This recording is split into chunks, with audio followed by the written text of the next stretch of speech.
The Natural History of Selborne. Letters to Thomas Pennant, Esquire. Letter 1. To Thomas Pennant, Esquire. The parish of Selborne lies in the extreme eastern corner of the county of Hampshire, bordering on the county of Sussex, and not far from the county of Surrey. Is about 50 miles southwest of London, in latitude 51, and near midway between the towns of Alton and Petersfield. Being very large and extensive, it abuts on 12 parishes, 2 of which are in Sussex, namely Trotton and Rogate. If you begin from the south and proceed westward, the adjacent parishes are Emshot, Newton Valence, Farringdon, Hartley Mauduit, Great Ward Laham, Kingsley, Headley, Bramshot, Trotton, Rogate, Lyes, and Gratham. The soils of this district are almost as various and diversified as the views and aspects. The high part to the southwest consists of a vast hill of chalk, rising 300 feet above the village, and is divided into a sheep-down, the high wood, and a long hanging wood called the hanger. The covert of this eminence is altogether beech, the most lovely of all forest trees, whether we consider its smooth rind or bark, its glossy foliage, or graceful pendulous boughs.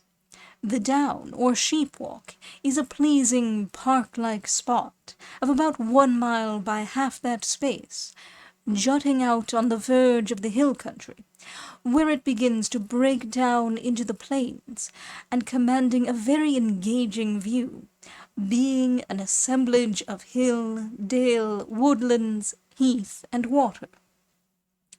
The prospect is bounded to the southeast and east by the vast range of mountains called the Sussex Downs, by Gildown near Guildford, and by the downs round Dorking and Reigate in Surrey, to the northeast, which all together, with the country beyond Alton and Farnham, form a noble and extensive outline. At the foot of this hill, 1 stage or step from the uplands, lies the village, which consists of 1 single straggling street, 3/4 of a mile in length, in a sheltered vale, and running parallel with the hanger. The houses are divided from the hill by a vein of stiff clay, good wheatland, yet stand on a rock of white stone, little in appearance removed from chalk, but seems so far from being calcareous that it endures extreme heat, yet that the freestone still preserves somewhat that is analogous to chalk is plain from the beeches which descend as low as those rocks extend, and no farther, and thrive as well on them, where the ground is steep, as on the chalks. The cartway of the village divides, in a remarkable manner, 2 very incongruous soils. To the southwest is a rank clay that requires the labor of years to render it mellow, while the gardens to the northeast, and small enclosures behind, consist of a warm, forward, crumbling mould, called black malm, which seems highly saturated with vegetable and animal manure, and these may perhaps have been the original site of the town, while the wood and coverts might extend down to the opposite bank. At each end of the village, which runs from southeast to northwest, arises a small rivulet, that at the northwest end frequently fails, but the other is a fine perennial spring, little influenced by drought or wet seasons, called Wellhead.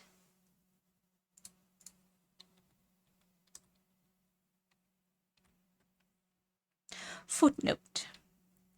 This spring produced, September 14th, 1781, after a severe hot summer, and a preceding dry spring and winter, 9 gallons of water in a minute, which is 540 in an hour, and 12,960, or 216 hogsheads, in 24 hours, or 1 natural day.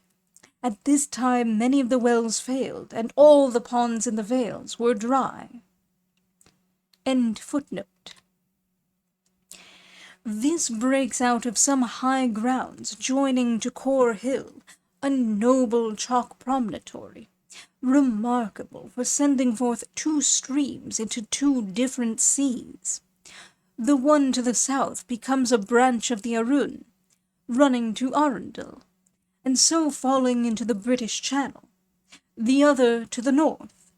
The Selborne stream makes one branch of the Wey, and meeting the Blackdown stream at Headley, and the Alton and Farnham stream at Tilford Bridge, swells into a considerable river, navigable at Godalming, from whence it passes to Guildford, and so into the Thames at Weybridge, and thus at the Nore into the German Ocean.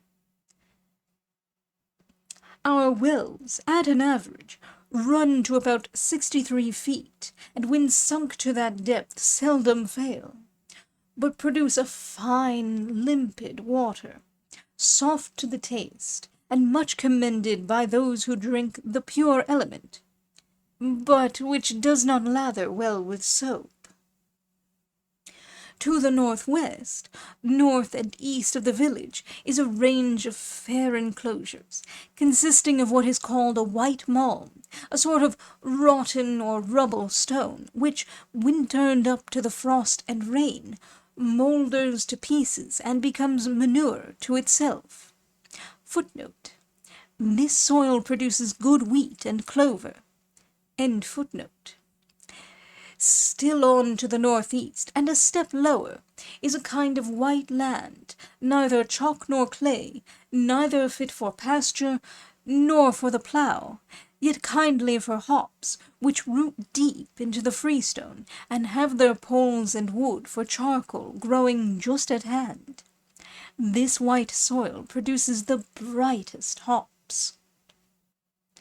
As the parish still inclines down towards Walmer Forest, at the juncture of the clays and sand, the soil becomes a wet, sandy loam, remarkable for timber and infamous for roads. The oaks of Temple and Blackmore stand high in the estimation of purveyors, and have furnished much naval timber, while the trees on the freestone grow large, but are what workmen call shaky, and so brittle as often to fall to pieces in sawing. Beyond the sandy loam the soil becomes a hungry lean sand, till it mingles with the forest, and will produce little without the assistance of lime and turnips.